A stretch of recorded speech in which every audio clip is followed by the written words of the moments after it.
All right, so how to negotiate the best deal. Right. That's what we're talking about today. A little bit more background on me. I'm an entertainment attorney.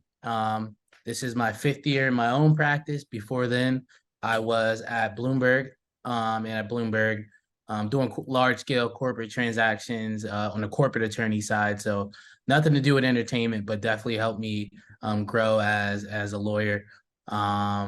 I'm also a co-founder of a company called Eagle based in LA. We're home to chart topping artist Blast. We also have a few other producers, songwriters, and artists signed to the company. And on top of all those things, I'm a music business professor at Drexel University in Philly. Super fire program in Philly. Some really strong curriculum. But there, I teach copyright law, contracts in the music industry, music business 101, kind of everything related to the stuff we're going to talk about today. So I think I'm a pretty good person to kind of lead this charge, not just from a legal standpoint, but education is something that I do on a daily basis. So where to find me? I'm on Instagram, same handle on Twitter, ESQFOWLKES.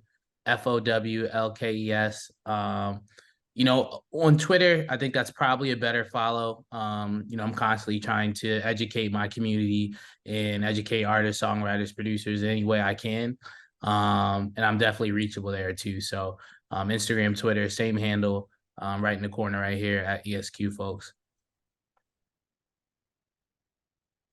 So our agenda today, just a little intro. Obviously, it's about deal making. So, for me, I always start at a couple places, but two, the most important context in the industry, I think, is just understanding the two copyrights that are valuable and kind of set the stage for the rest of the industry. So I call that recording versus publishing.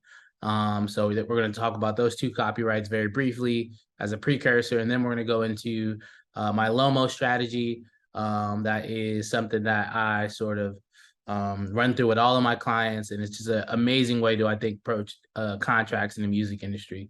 So we'll go through a little intro about what we're discussing today, recording versus publishing, and then we'll get into Lomo.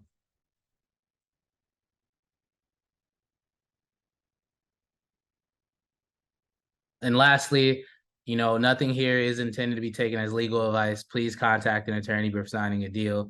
This isn't, I'm not trying to give anybody legal advice right now. So again, these are just strategy, education.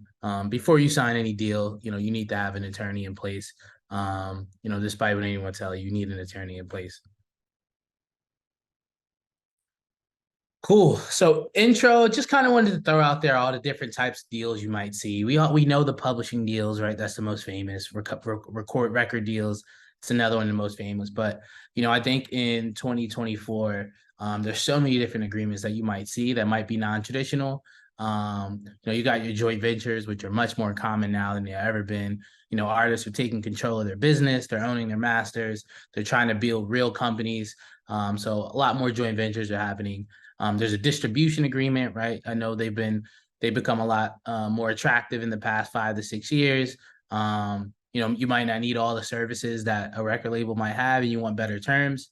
So, there's those distribution companies out there that are allowing you to, contract with them, them to distribute your music. They give you a little bit of cash, and then all of a sudden you're in business. So you got distribution deals, you got administration agreements on the publishing side. So if you don't want to do a co-pub, you don't want to give up your publishing, you just need a company to collect. That's your administration. You got touring agreements, live deals, right? With Live Nation, AEG, whoever you might be dealing with on the tour side, festival contracts, things of that nature. You got brand deals, right? So, all those brand deals that you might have with those companies that you're working with.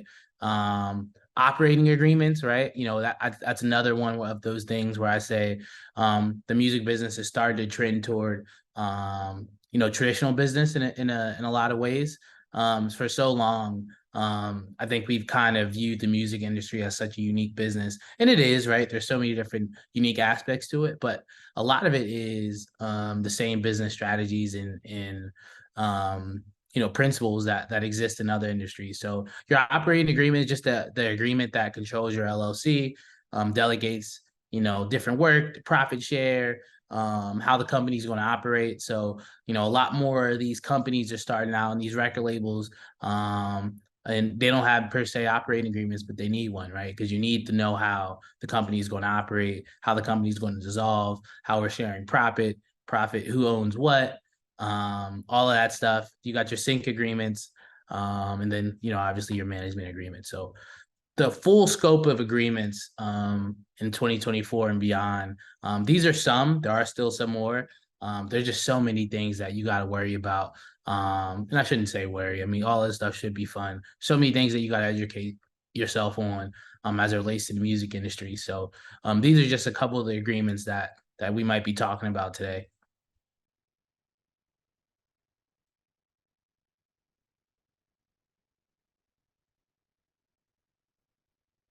Cool. So I think again, in all of my classes at Drexel, I start the same, even if it's not about, um, recording or publishing per se. I think it's important to understand the two copyrights that exist in music.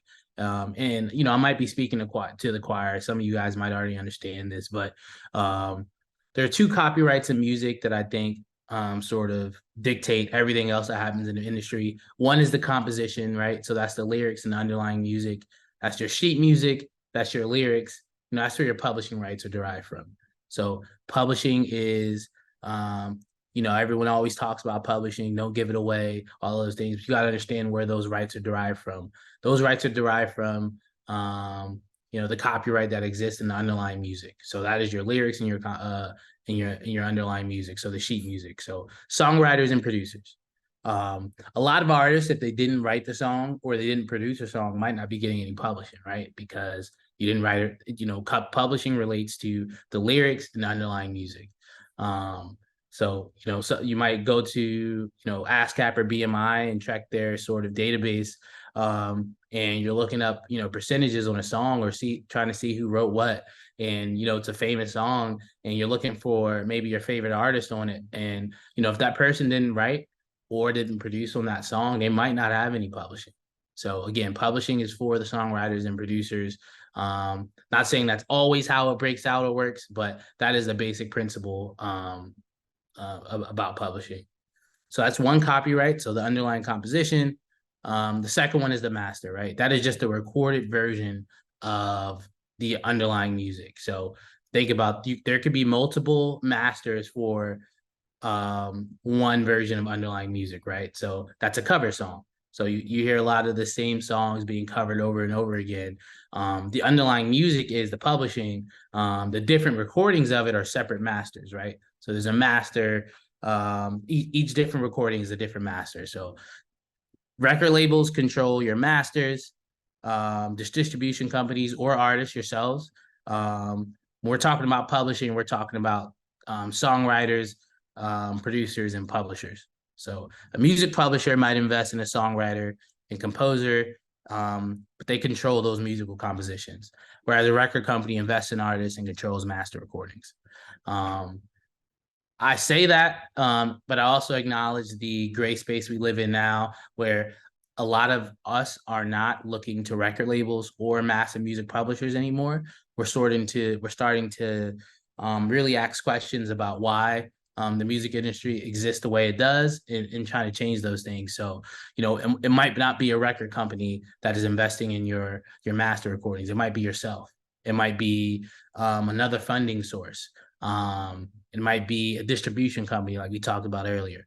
Same on the publishing side, right? A music publisher is generally supposed to collect, right? That's one of the biggest things a publisher is supposed to do. They're supposed to collect your royalties globally. Public publishing is a collection sport. Record companies are supposed to sort of, spend money to invest in the artists and their craft. When you think about a publisher, their main job is collecting all your royalties across the globe. So a lot of people are saying that if you're only collecting and I'm not really getting anything out of my publisher relationship, why am I giving you 50% of my copyright? So there's a lot more admin companies right now that are sort of, or admin deals with these traditional publishers that are happening because songwriters and producers are understanding the difference between sorry about that.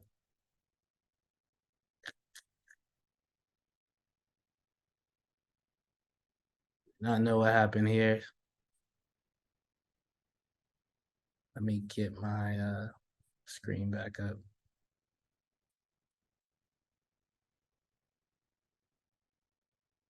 All right, here we go.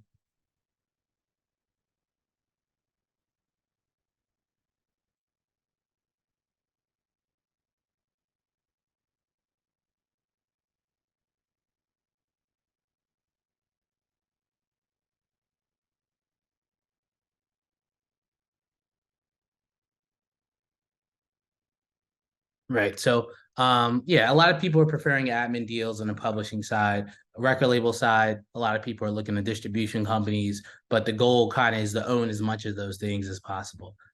Um, So Lomo, right now we're getting into the actual negotiation, how to sort of think about a deal. I think a lot of artists struggle with understanding what they actually want. I think to get the best deal, you have to understand what the best deal is, and you have to understand what you actually want, right? So a good a strategy I developed a long time ago is called Lomo, and it means length, obligation, money, and ownership, right? Rank those things. How long? What's the most important to you? Is it most important for you to own? What about the money situation? Do you want the most money? Do you want the best royalty split? What about the obligation? Do you want to owe the record label or the pub company as little songs as possible? Is that most important to you? And length. Do you want a short term deal? Do you want a long term deal? Right? You're not going to get everything. There's no such thing as a perfect deal. But I think when you're asking someone to sort of put these things in order, it's helping them sort of organize their thoughts and approach a deal, right? Because again, you look at a record label deal that's traditional. You might not have the most buzz, but they're going to want everything, right? They're going to want 17% royalty. They're going to want old school terms, ownership, no license. You're never getting your masters back. But for some people, they don't care as long as the money's there, or the obligation is reasonable, right? Or money's just the most important thing for them at that moment. Other people might say, hey, you know what? I need to own my stuff. That's the most important thing for me. I'm willing to take less money, right? I'm willing to have my obligation be a little bit longer, but I need to have ownership. So this flips now. So again, no particular order. This is not how I view it: length, obligation, money, or ownership. It's about how you view it. And I think understanding as a songwriter, producer, artist, manager, lawyer, whoever it is on your side, they got to understand what you value the most and what you view to be a good deal. So I think it's important to rank these days before you even approach a deal. Length, right? Your career goals should help you inform your choices. A short-term deal is important for talent looking to evolve alongside their career. Others may prefer a longer term with a higher advance and additional services provided, right? So length, super important. Some people want a shorter deal, right? With a shorter deal, oftentimes that's going to come with less money, and maybe less of an obligation, but you're not going to get the same amount of money, right? Just because the term's shorter, the company's not going to get as high as a return on their investment because they own less, or their rights are less. So I think generally speaking, short-term deal, you're probably looking at less money, but you're looking at long-term flexibility, and that might be what you value. Obligation, right? So again, what am I what is this contract obligating me to do? Am I required to produce any amount of work during my term? If so, how much? What happens if I'm unable to provide the agreed upon work? Do I owe the company money back? Am I allowed to reject syncs? Like, do I have creative control? How many masters do I owe this company? How many songs do I owe this company? So what's your obligation to this company? And I think, again, there's a industry that has existed for some time now that tells you sort of what a standard obligation is, but you got to make sure you know what you're actually willing to do, right? And so you got to know what the obligation is in that agreement. And last two, super important, right? Money and ownership. For a lot of people, probably including myself, I think money is probably the most important, but not just in terms of an advance. I think it's about how you're making money. You know, a lot of people look at a traditional record deal as sort of treacherous or a bad thing, but they don't really understand why, right? A 360 concept in general isn't the nastiest concept, right? And I'll break down why I view it that way. Um, if you're asking for, if you're giving someone a lot of money, um, and the return is risky, right? Because it usually is. You want to make sure you can recoup that money as soon as possible and also make a profit. And if you are providing value in every single one of those areas, then it makes a lot of sense, right? If your record company is giving you tour support, then maybe it does make sense for them to take a little bit off touring, right? If they are offering you merch services and coming up with designs and actually helping you with that process, maybe they do deserve a little bit of the merch money. So it's kind of like a eat what you kill approach. If they're not doing anything, obviously in those avenues or areas, then then it definitely becomes treacherous.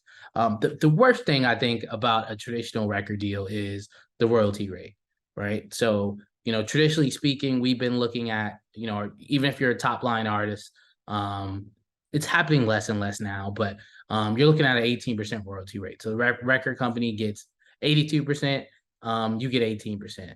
That's already bad enough, but that's not the worst part. The worst part is you're recouping at that royalty rate. So you almost have to make 5 times more than you've actually received before you actually recoup, right? So say a dollar in money is generated, only 18 cents of that dollar is going towards your debt that you owe the record label. So you're recouping at that actual royalty rate, which makes it extremely impossible to sort of recoup, or it makes it you're severely disadvantaged. So I think it's not just about the advance. When I talk about money, people think in-pocket advance is what I'm talking about. Not necessarily. I'm really talking about, is it a net profit deal or is it a royalty rate? You don't want a royalty rate. You want a net profit deal. Obviously, with that being said, you still want to know what your advance is, how you recoup everything, how your budgets are being administered and all of those things. But for me, I always think how you're receiving your royalty is probably the most important thing, because I think our generation of artists, songwriters, producers, we don't want to live advance to advance, right? The way the record industry has existed in the past 50 years or so is, we'll give you a massive advance. You make all that back. We make a ton of money.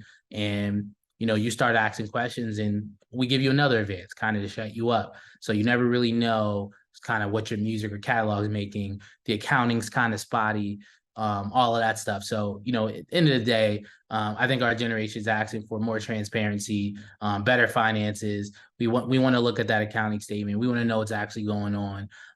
So I think those things in your deal are really, really important. And then ownership, right? Like I think ownership refers to how much control you retain over your music. Ownership's about control. So we live in the own your masters conversation or era, which is beautiful, right? I think it's awesome that more people want to own their stuff.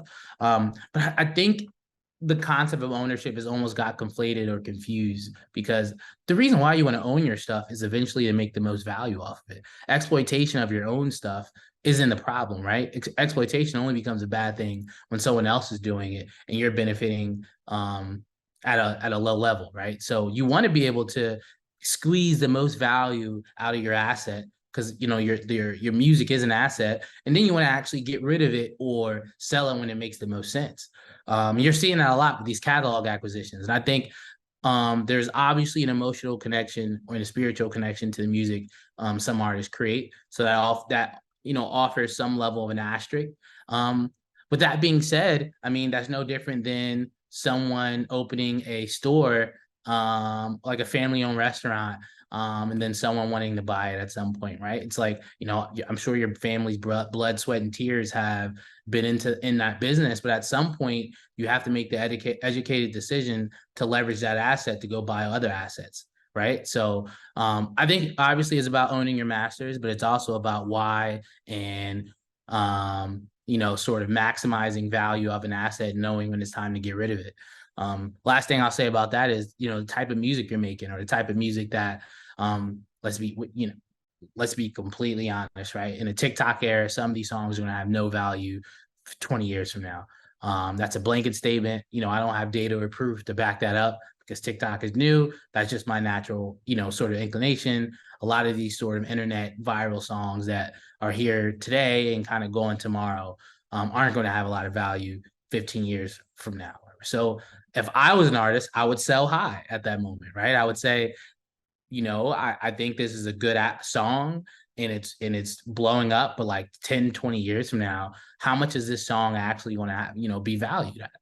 Then there's other artists, right, that you work with, there's a bunch, man. We live in it, whether it be Tyler the Creator, Brent Faiyaz, Blast, Coco Jones. They're making music that leans toward the more timeless side of it. So, that asset becomes a lot different of a question of when do you sell, because you want to retain that, because 5 years from now that song's still going to be making money. 10 years from now their catalog's still going to be making money because they have a genuine connection with their fans. The music is high quality, and they're really, really good. So my view on ownership is, own your masters, but also understand when to sell. And that's really, really important.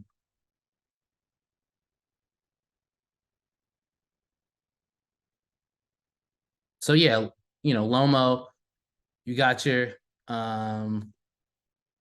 pillars: length, obligation, money, and ownership. I think when you get a deal or you're thinking about doing a deal, kind of rank those things, prioritize, figure out what you want. Um, and yeah, I think overall too. So now we went through Lomo, kind of talked through some of the deals. I think the top line strategies, right? Think long term and be realistic. Not enough clients or people I talk to in this industry are realistic.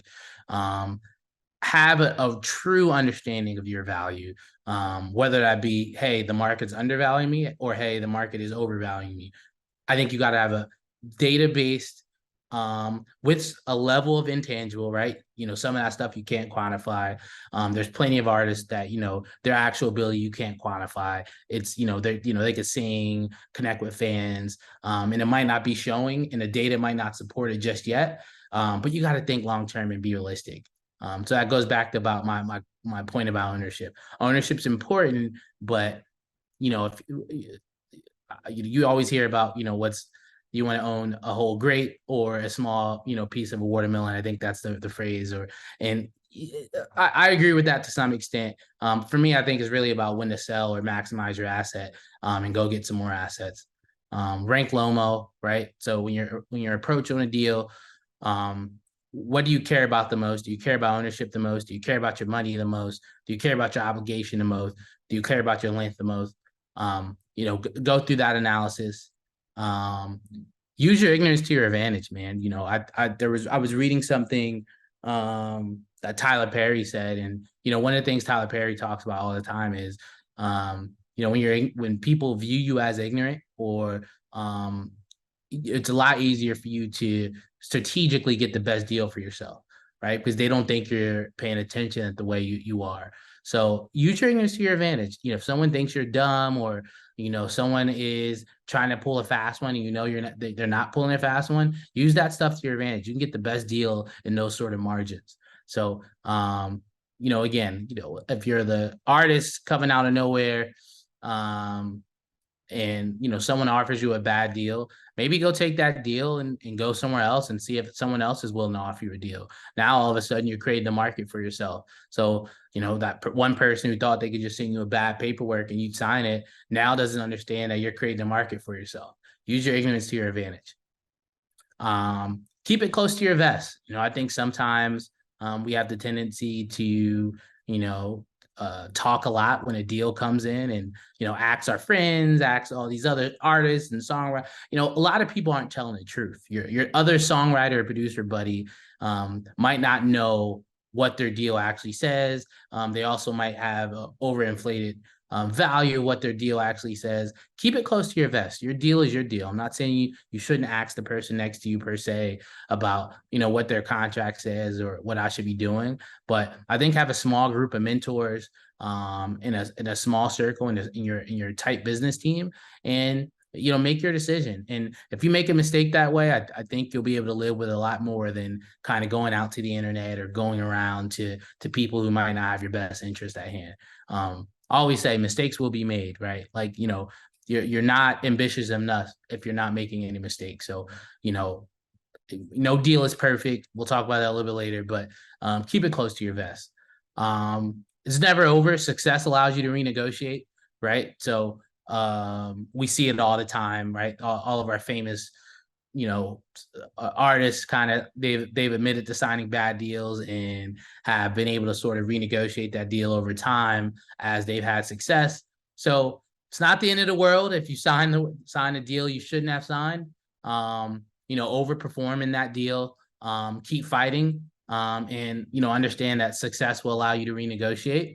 You don't want to rely on that, but I think sometimes people have this sort of pessimistic approach about the industry, and at the end of the day, there's a lot of your favorite artists are assigned to maybe not the best or exciting or sexy or attractive deals. But success has allowed them to renegotiate, and they're probably in a much better place. You don't want to rely on that. You want to come in kind of knowing what your deal is and what it says, and putting your best foot forward. But success allows you to renegotiate. I think that's important to keep in the back of your mind. Be your own advocate. I think it's important to rely on your manager and attorney, but if you don't understand something, you need to make that be known, and you need to sort of fight until you understand it, or fight until the deal looks the way it should look in your opinion. Because no one's going to be your own advocate like yourself. So I think sometimes a lot of songwriters, producers, artists, businesses I work with, rely on their attorney or their manager to close deals, and they're not as involved as they should be. And I understand that to some extent. You're busy, you're on the road, you're an artist. It isn't per se your job. That's why you hire people. But you also need to educate yourself, so you can always have checks and balances. You need to know what your attorney is saying is valid. Attorneys make mistakes too. You need to know what your manager says. And make sure that their intentions and the stuff that they're saying to you is 100% correct. So you got to be able to have checks and balances with your own team. So be your own advocate, understand the game. And then, last thing I'll say is there's no such thing as a perfect deal. So there's a lot of people, artists, songwriters, people I talk to, they're always looking for these outrageous deals that don't exist. It has to make sense for both sides. The best deals are that way. If one side leaves the table and they don't feel good about a deal, that's probably the start of a relationship that's going downhill. There's no such thing as a perfect deal. There's some give and take. There's some things you're going to like. There's some things that you're not going to like. Understand that's business, whether that's music or you're opening a restaurant, or that's just the nature of business. You're not going to find the perfect deal. So I'm not telling you to negotiate in a way that leaves your deal left with something to be desired. I think it's just having a realistic approach to business. Don't let your emotions get the best of you, and just have a reasonable approach to how you do the deal. Again, a lot of the strategy that we're talking about, you'll talk to your attorney about some of the nitty gritty, right? Some of the legalese, small tweaks you can change. But a lot of this stuff is top line strategy, having context, making sure you understand sort of how a company's coming to you and how you can squeeze the most out of it. And I think the best way you can do that is having an understanding of where you are now and where you're trying to go, and being realistic. So Lomo is a strategy I've been working on for a while. I have some material online that you can sort of Google and kind of go into more, but prioritize these things, be realistic, be your own advocate, and make sure you have a team that you trust, and just understand that it's a battle, and you have tools that you have tools that you can use to get a better deal in the future. So any questions out there? I know I have some Q&A and I've seen stuff in the chat. We do have some questions. I'm going to help you with the questions too, because I've been taking them down as we go. But first off, Karl, that was amazing. Really appreciate everything you shared with us. I'm sure we all took some valuable gems from everything you did share. I kind of want to go back up to some questions that people were asking as you were going over your presentation. So a question that we got from Ty Smith, he asked, what are your thoughts on production deals? Yeah, I mean, Ty, that's a good question, and I appreciate you being here. Production deals are tough, man. I think it was historically how the business run, and particularly hip hop, right? Where a small company from the neighborhood maybe had some cash or capital. Somebody from the neighborhood had some cash or capital, and they were able to sign an artist, and but the terms were never favorable. It's hard for me as an attorney to negotiate it, to even tell one of my clients to sign a production deal. It's just tough, man. So I wouldn't advise my client to do one. Sometimes they end up being successful for both parties and all parties involved. And I have had clients in production deals have an amazing career, and the person that they were signed to actually provided value. I just think that's a rarity. Kimberly also is wondering, when a publishing company sells an artist or songwriter's catalog, how is that initial first figure split? How is the payment shared out? And also, are catalogs sold for a specific period of time or in perpetuity? When a publisher sells someone's catalog, um, yeah, I think I need a little help with that question. Usually, we're talking about songwriters selling their catalogs to publishers. These mega ones, they already own the rights, right? Like if, like a Sony, they're just selling their portion of their copyright to whoever they're selling it to. So if a publisher has rights, they're just selling their portion of the copyright to the next person. So that has really nothing to do with the songwriter. They're not going to get a lump sum of money. You'll still keep collecting and getting your check based on how your royalty deal is set up.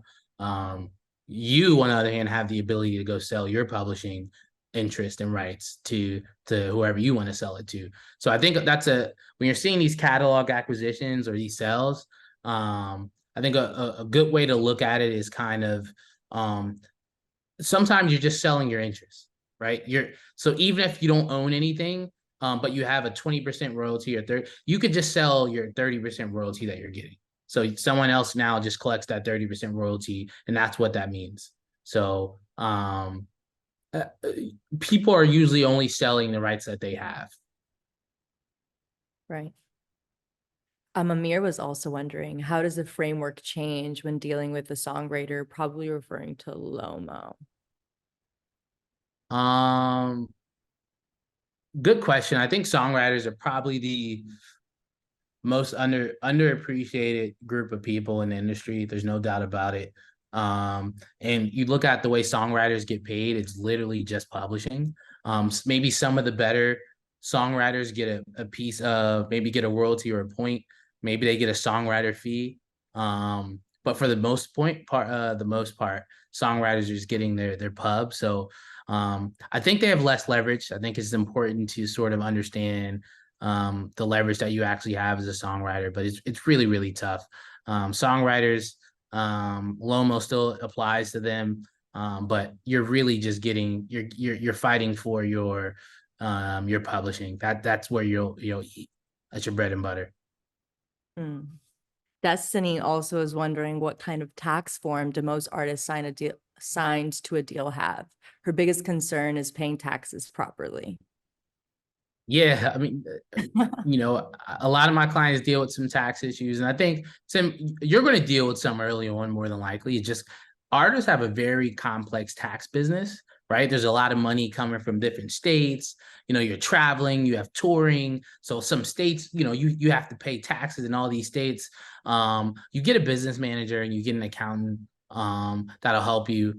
But I always say, I think your first 3, 4, 5 years and you have a long career, you'll probably deal with your fair share of tax questions and issues. I think it's really just about mitigating the mistakes that are made, because again, most people aren't going to, unless you have an accountant or a business manager day one, giving you long-term touring strategic and record advice, you're going to probably owe some taxes that you wish you would have, if you that 10 years from now you wouldn't have. So tough, great question. Just get your business management and an accountant, and sort of just put money away. Taxes. Yeah, I mean, what if I've released a song already that's gaining traction, but I haven't done the copyright? You're fine. Copyright is, um, the way copyright works is you have it soon as you put it out, soon as you create it, and it's actually documented. So, you can go get that copyright from the copyright office anytime. So, even if it's out, you put it out there, you own your copyright. You just have to formally file at some point. But you're fine. Olivia King, are independent label deals much different than major deals? I've seen they're quite different myself, but would love to know your thoughts. Yeah, indie label deals are definitely different than major record deals, and sometimes not for the better. I think indie label deals obviously are going to have, for the most part, less money, different royalty structures, but they still might want some of those top line items. They still might want, ownership. They'll want to own a piece. They still might want some of those 360 categories. They might want a piece of your publishing. They might want a piece of your merch. They might want a piece of your touring. So just because it is an indie company doesn't mean it's a better deal. There are companies that operate at a better through line. I would say United Masters is one. Like, they don't do certain deals. So the average United Master deal is going to be better than another company in terms of actual terms, but yeah, just because you're indie doesn't necessarily mean the terms are going to be better than a major. Sometimes they're actually not. What are the pros and cons of negotiating from a joint venture standpoint than simply an artist to label standpoint? Yeah, I mean, I think a JV is effective, if you want to retain ownership. But I think JVs are really, really, and it just gotta have a long term vision. What's the purpose of a JV, right? Like, is it a one artist JV, or is there a plan to sign other artists and other producers and put out other music? Right. So I think sometimes a JV kind of gets conflated with something else, but there are plenty of benefits to having a joint venture. I think it allows you to negotiate from a stronger standpoint. But again, I think a JV is probably something you only get if you have a certain level of traction and there are other IP that you're bringing to the table. Carter is wondering, how would you negotiate a deal if an artist's song splits with the producer? For example, if the artist cops a lease on a beat, but the song, say, blows up. Yeah, I mean, that happens all the time. So, if you got a lease, and that lease isn't unlimited and it doesn't last forever, you need to go buy that beat. So, if the song is going, you need to talk to that producer and figure out a way to get exclusive rights to that beat. There's no other way around it. You got to get that beat exclusively, or you got to get the rights to have it forever. So it happens all the time where a song is going crazy and the producer's like, and it gets really bad when the producer's not in your wheelhouse, right? So if they're not like, not a friend or another person that you worked with before, if it's like some random kid, and you got the beat from YouTube, that's when it gets really tricky because they have really no incentive to play ball. So they know that you just got a record deal or you're being offered record deals for $1 million based on that song. They're going to chunk of change.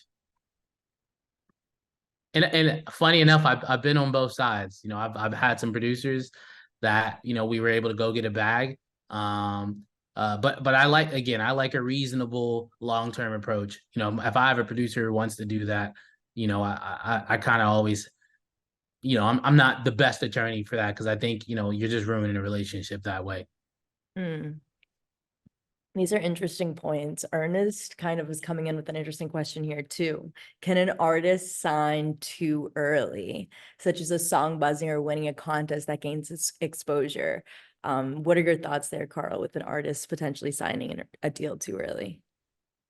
Yeah, I think an artist can sign a deal too early. But with that being said, I think labels are generally dropping artists that don't make sense anymore. Like there used to be this concept of shelving, and you never see the light of day again. But I've had clients that literally it just wasn't working, and we went to the label, and you know both sides decided to go different directions.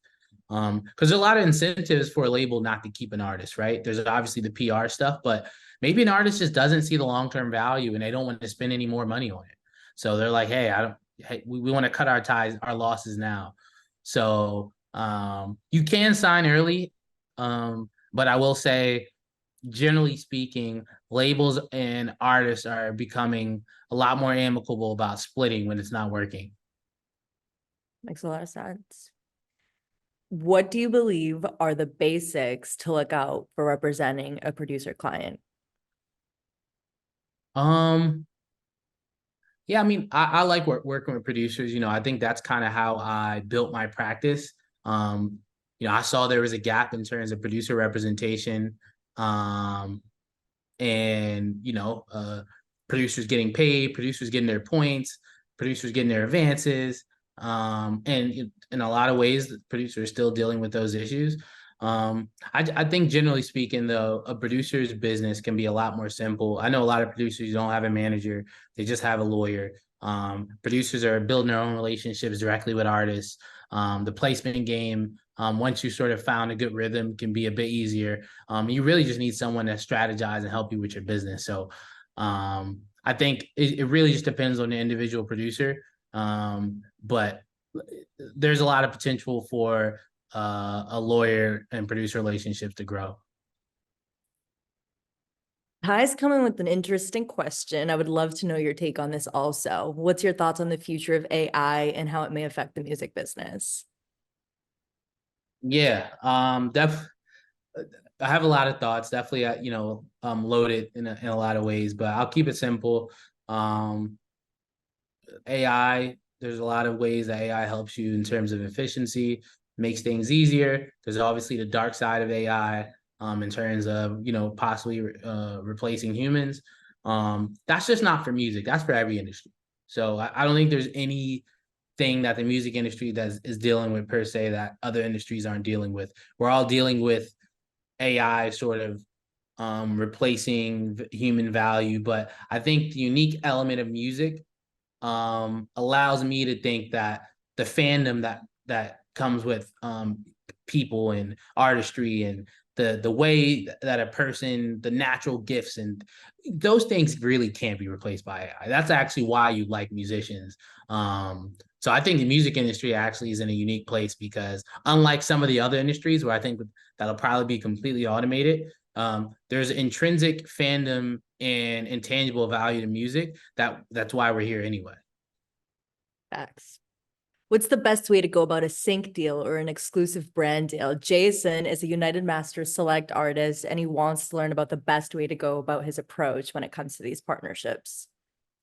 Yeah, I mean, it's really just going to be about your building your cultural capital and your social following, right? Getting as many metrics as possible. You might get lucky and find the right plug, but at the end of the day, brands are looking for exposure. They're looking for someone that fits their brand. So I think my always best advice is keep building your art brand, and developing better metrics. And the conversation becomes easier. Some of the stuff becomes more inbound, but then your one sheet or whatever you're sending out, or your decks, or you're trying to reach out to people for partnerships. It becomes a lot easier because your metrics are better, your data is better. So brand deals, in my opinion, is a combination of cultural influence and data. And you got to keep and getting better at both. There's no other way around it. This is a personal question for you, Karl. Kevin's a junior lawyer looking to break into music law, and he wants to know how you personally transitioned from Bloomberg to owning your own music practice. Yeah, man. I mean, I've always been music adjacent. I've had friends who are A&Rs, managers. So I was always around the industry, so that definitely helped. But at the end of the day, I think there are 100,000 artists, songwriters, and producers for every one entertainment attorney. There's just not that many of us, and you see the same entertainment attorneys on every deal. So there's actually, despite what you're hearing from your law school or the people around you, like there's actually room for more attorneys. And I think what happens with more attorneys in the space is there's better advice because um, a lot of it's just like major labels, and when there's more players in the space, the deals get better and the services get better.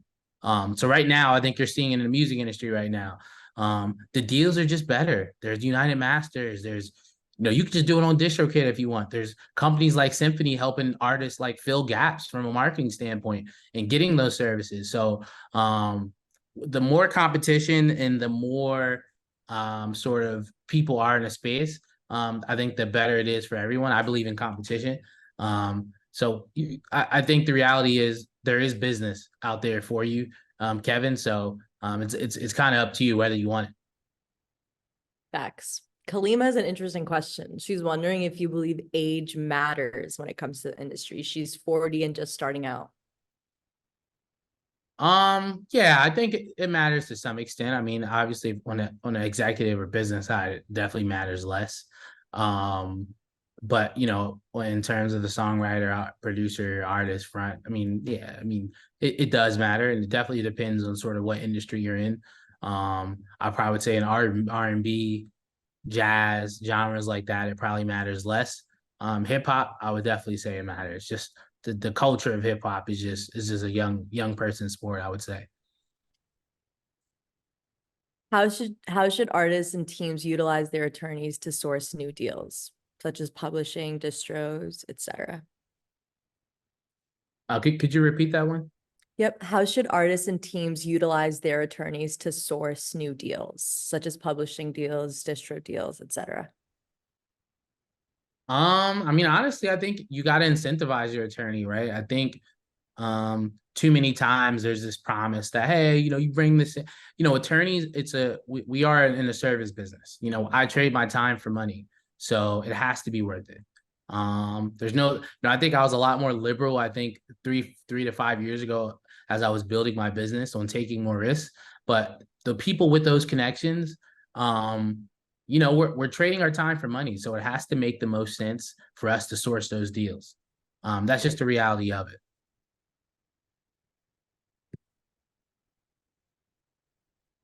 Who owns a song that is composed of an exclusively licensed beat? Um, well, the artist owns it, but I mean, exclusive license without getting into the nitty gritty of what that exclusive license contract says. If it's an unlimited exclusive license forever, then the artist owns the master recording, as that's what the agreement says. But a lot of this stuff needs to be contracted out. If it's people are playing the silent game where you're trying rights are contractual issues. So the artist is going to claim that they own it, but unless they properly, clear the song, they don't per se own it. So these are contractual issues. You have so many questions, Karl. Let's go for two more. What's the hardest part about trying to get out of a deal before the agreed term is up?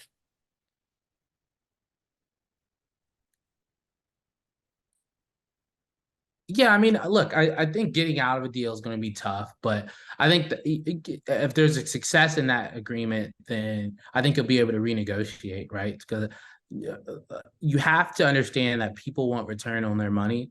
So I think you have to look at what happened in that time frame in that deal, or people want to cut their losses.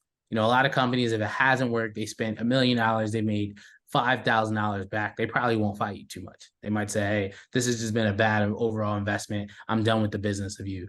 And the flip side, if they made, they only put in 500,000, but they've made $2 million, they're going to say, I don't want to give. We have another. We've both been winning. I don't know what the issue is, but then that's probably a way for you to sort of go back in and renegotiate. So um, every case is unique, but success and a term ending. As you get closer to ending a term, that's usually when you find the best ways to renegotiate. Love it. I think this is a good way to kind of close things out. Maurice also has a personal question for you in terms of you speaking somewhere else. Is there somewhere he could reach you at? Do you want to, how do you want to go about that? He wants to know if you're willing to speak somewhere. Uh, yeah, no doubt. Yeah, just shoot. You can get my emails fine. I think I actually see the question, so I could Okay, just yeah. give you my email. But I'm just gonna have you answer one more that I think would be a cool way to close this out. They're wondering what your favorite deal was that you closed in 2023 and why. Um, Very good question. I think I did a couple cool JVs. I was really that I thought were futuristic. With nice operating budgets for my clients. Again, I really want to work with artists and producers and talent that want to do things differently. So when we find the right client and the right partner, and you kind of get to see them able to sort of live out their dreams, it's actually pretty awesome. So I did a couple JVs that I was really really proud of, that I think will be impactful in the way we structured it. This was an amazing session. I think you shared so many valuable gems. This is such a loaded topic that I feel we all could benefit from as creators. So I really do appreciate you taking your time to share your knowledge, share your expertise. Much, much appreciated. This was an amazing session. I'm sure we all took so much from this. Everyone's thanking you in the comments. So again, really do appreciate your time here, Karl. Is there any, I know you already mentioned your socials and where people can find you, but if you want to drop that again for people who kind of tuned in a little bit later, if they do have any questions for you, if you do answer questions at any time, would love for you to share that with the audience as well. Yeah, no doubt. No, I appreciate the questions, the attentiveness. I think sometimes when you do these things, you don't necessarily get the engagement, but everyone was locked in, so I have no issue answering questions. I just dropped my sort of um, my handle in the chat, and I look forward to sort of connecting with everybody. But I really do appreciate the attentiveness. If this was a class, I'd be happy with everyone's performance. Amazing. Karl is a professor. It's funny too, because we always say, professor, whatever, whenever someone's coming on Symphony University, and he's actually a professor. So I feel like this was perfectly fitting. It was an amazing session. I want to thank everyone for coming on and joining. Stay tuned next month, another Symphony University episode. This session will be live on our app on YouTube. So if you want to come back, take some more notes, learn some more, that will be live for you as well.